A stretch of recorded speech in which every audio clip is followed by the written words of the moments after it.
اور جو ڈاکٹر صرف ڈاکٹر بنا، کانوینٹ سے پڑھ کے گیا، ABCD سے شروع کی تعلیم اور شروع میں ڈی سے ڈاگ پڑھا ہے، ظاہر ہے وہی فطرت اس کے اندر آئے گی، وہ نوچے گا، کھسوٹے گا ICU کے بہانے اور کن کن چیزوں کے بہانے، مردے کا بھی پیسہ کرتا ہے، 4 دن پہلے مر گیا، پیسہ لوٹ رہا ہے۔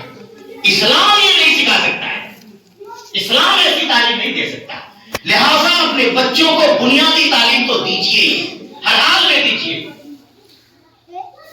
اگر واقعی میں تعلیم و تربیت کا کوئی ایسا ادارہ ہو تو اسکول کے بجائے مکتب میں پڑھائیے، مکتب سے پڑھا کر کسی اچھے ادارے کیونکہ وہاں خرچ ہوتا ہے۔ اب مدرسہ بھی پہلے جیسا فری پڑھانے والا نہیں ہے، وہاں بھی خرچ ہوتا ہے، آپ اچھے ادارے میں ڈالیے، یہ سوچ کر کہ ہم اپنے بچوں کو صرف اسلام سے متعارف ہونے کے لیے پڑھا رہے ہیں کہ اسلام کو جانیں، تاکہ اچھے ادارے میں آپ ڈال دیں، تھوڑا حدیث کو جان لیں، حدیث ہوتی کیا ہے، وہ کم سے کم بلوغ المرام پڑھ لے، مشکات المصابیح شروع کر لے، ایک آدھ جلد، اور جب تک وہ ادھر میٹرک کی تیاری کرے، میٹرک کا ایگزام دے کر کے اپنا روٹ بدل لے، دین اس کے اندر، ایمان اس کے اندر مضبوط و مستحکم ہو جائے گا۔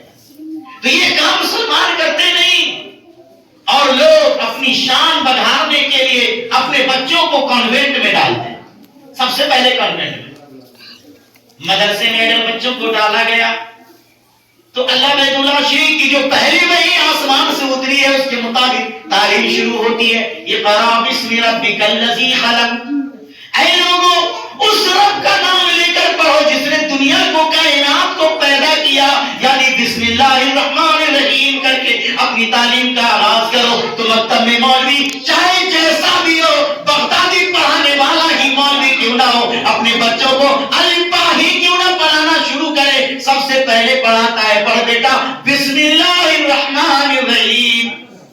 جس تعلیم کا آغاز اللہ کے نام پر ہو، اس تعلیم میں برکت نہیں ہوگی تو کیا ہوگا؟ پھر کانوینٹ میں جو آپ پڑھاتے ہیں وہاں بسم اللہ پڑھانے کا رواج ہی نہیں، وہ ایسے ایپل پڑھاتا ہے، B سے بال پڑھاتا ہے، C سے کیٹ پڑھاتا ہے، D سے ڈاگ پڑھاتا ہے، پھر وہی ساری فطرتوں میں باتیں تبدیل ہوتی چلی جاتی ہے۔ وہ وہاں سے نکلتا ہے ہائے ہیلو، یہی تو سیکھ کر نکلتا ہے، گڈ مارننگ، گڈ ایوننگ، اس کے سوا وہ جانتا اور کرتا کیا ہے؟ ماں باپ اتراتے ہیں، کیا جانتے ہیں؟ میرا بچہ گڈ مارننگ بولتا ہے، ارے آپ کا بچہ گڈ مارننگ بولتا ہے تو ہمارا بچہ السلام علیکم ورحمۃ اللہ وبرکاتہ کہتا ہے، ایک ایک سانس میں 3 بار رب کا رحمان کا نام لیتا ہے، سلامتی کی دعائیں دیتا ہے۔ اس گڈ مارننگ میں کیا سلامتی کی دعا ہے؟ کیا رکھا ہے اس میں؟ اچھی صبح، بہتر صبح، کیا رکھا ہے جملے میں؟ السلام علیکم میں جو رکھا ہے، الحمدللہ ہمارا چھوٹا بچہ ہے السلام علیکم کہتا ہے کہ آپ پر اللہ کی سلامتی ہو، آپ برباد نہ ہو، آپ کا دن خراب نہ ہو، آپ کا وقت خراب نہ ہو، آپ کا مال خراب نہ ہو، آپ کی عزت خراب نہ ہو، آپ کی آبرو داؤ پہ نہ لگے، یہ دعا دیتا ہے السلام علیکم ورحمۃ اللہ، اور اللہ کی رحمتیں آپ کے اوپر ہوں، برکتیں آپ کے اوپر ہوں۔ اتنی عظیم دعا دینے والے کو آپ پسماندہ کہتے ہیں، مدرسے میں پڑھنے والا کہہ کر تانا دیتے ہیں۔ تو آج لوگ کمپٹیشن کے زمانے میں اپنا برچسپ معاشرے میں باقی رہے، اس خیال سے اپنے بچوں کو مکتب کے بجائے کانوینٹ میں داخل کراتے ہیں، اور ان کے بچے فطرتاً طبیعتاً سلمان رشدی بن جائے کوئی فرق نہیں پڑتا، وسیم رضوی بن جائے کوئی فرق نہیں پڑتا۔ یہ حال ہے، ظاہر ہے یہ کانوینٹ سے لے کر کالج تک کے سفر میں یہی تبدیلیاں ہوتی ہیں۔ بیٹیاں تسلیمہ نسرین کی طرح ملحدہ ہو جائے، سلمان رشدی بیٹے بن جائیں، کوئی فرق نہیں پڑتا، دین نہیں آتا، نہیں معلوم ہے، ارے اس کو دین کیا آئے گا جس کو پیشاب کرنے کا طریقہ نہیں معلوم، جس کو غسل جنابت کا طریقہ نہ معلوم ہو، یعنی پاک تک نہیں ہو سکتا، جو سالانہ پاک رہتا ہو، اس سے کیا بھلائی کی امید کر سکتے ہیں؟ کیا آپ چاہتے ہیں کہ آپ کا بیٹا پاک ہی نہ ہو؟ پاک ہی نہ ہو، اسے پتا ہی نہ ہو کہ جنابت کسے کہتے ہیں اور اس کے غسل کا طریقہ کیا ہے؟ کیا آپ کے بیٹے کو پتا ہے کہ کھڑے ہو کر پیشاب کرنے کی سزا کیا ہے؟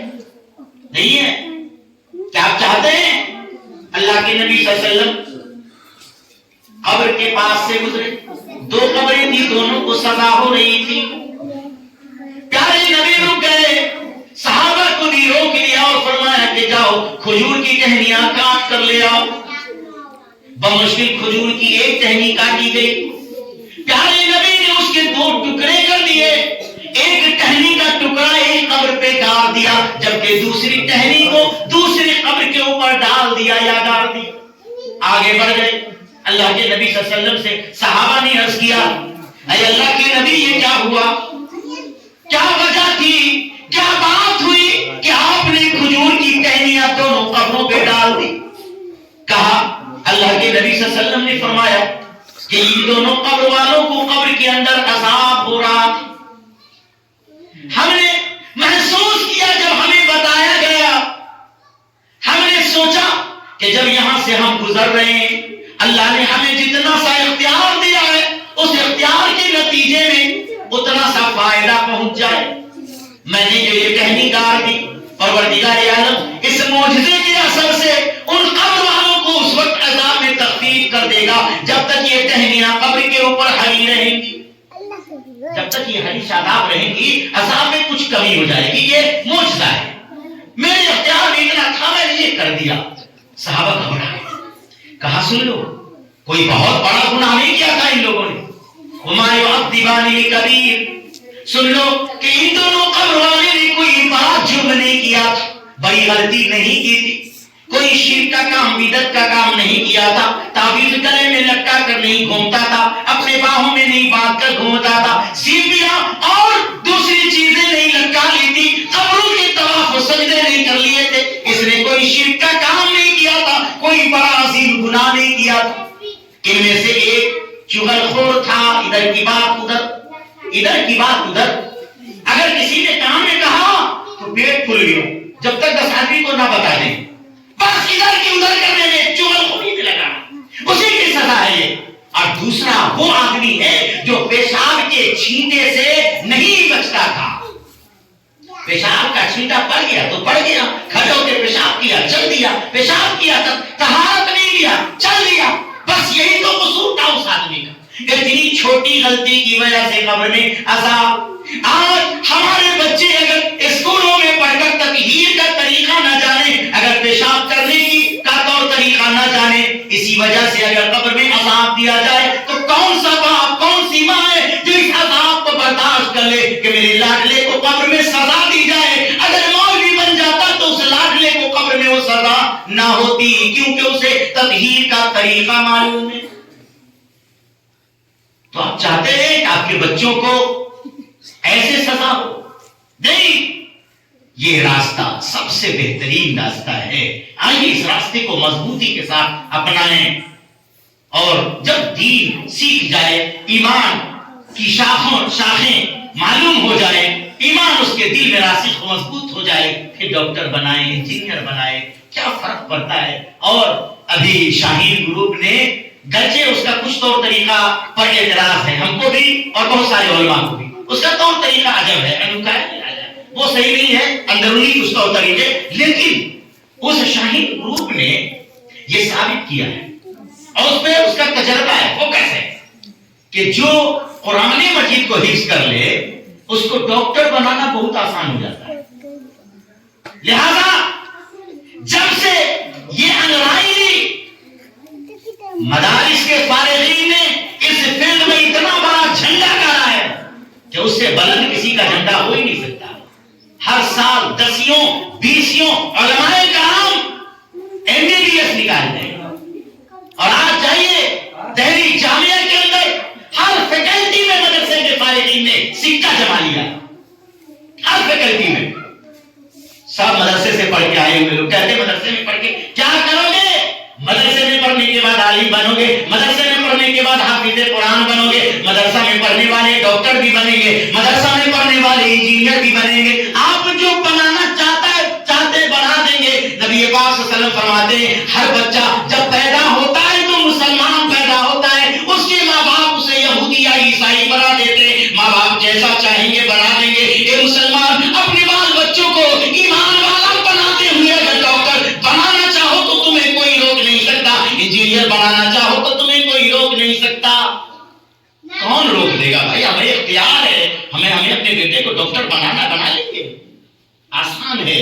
انشاءاللہ ان باتوں کو گرا لگائیں اور آج لے کر کے جائیں اور اپنے بچوں کے آزمائیں، اپنے بچوں کو حافظ قرآن بنانے کے بعد بھیجیں اسلام راستے میں، عالم دین بنانے کے بعد بھیجیں، مولوی کم سے کم 10ویں جماعت تک پڑھ لیں، بھیج دیجیے۔ دیکھیے کتنا بہترین معالج ہوتا ہے، داڑھی والا، ٹوپی والا، سلیقے والا، نماز پڑھنے والا، ایسا معالج ہو تو الحمدللہ لوگ اس کے پاس جائیں گے، دیندار کے پاس جائیں گے، ایماندار کے پاس جائیں گے۔ سرخروئی دنیا میں اللہ تعالیٰ عطا کرے گا کہ یہ میرا وہ بندہ ہے جس نے دین سیکھا ہے اور آج ہمدردی کے ساتھ معالج بنا ہے، تو سارے لوگ اس کے ہمدرد و خواہ بن جائیں گے، اور والدین کے لیے بھی وہ بہترین چیز ثابت ہوگی اور مغفرت کا سامان بنے گا۔ اللہ تعالیٰ سے دعا ہے کہ پروردگار عالم اس ادارے کو یہاں پہ پھلتا پھولتا رکھے، اس میں جو بچے ہیں سب کو اللہ تعالیٰ کامیاب فرمائے۔ جس بچے نے حفظ قرآن مکمل کیا ہے اللہ بھائی اللہ شریف اسے اس پہ کاربند عمل رکھے۔ اللہ سے دعا ہے کہ رب العالمین ہماری غلطیوں کو، کوتاہیوں کو درگزر فرمائے۔ آمین یا رب العالمین برحمتک یا ارحم الراحمین۔ والسلام علیکم ورحمۃ اللہ۔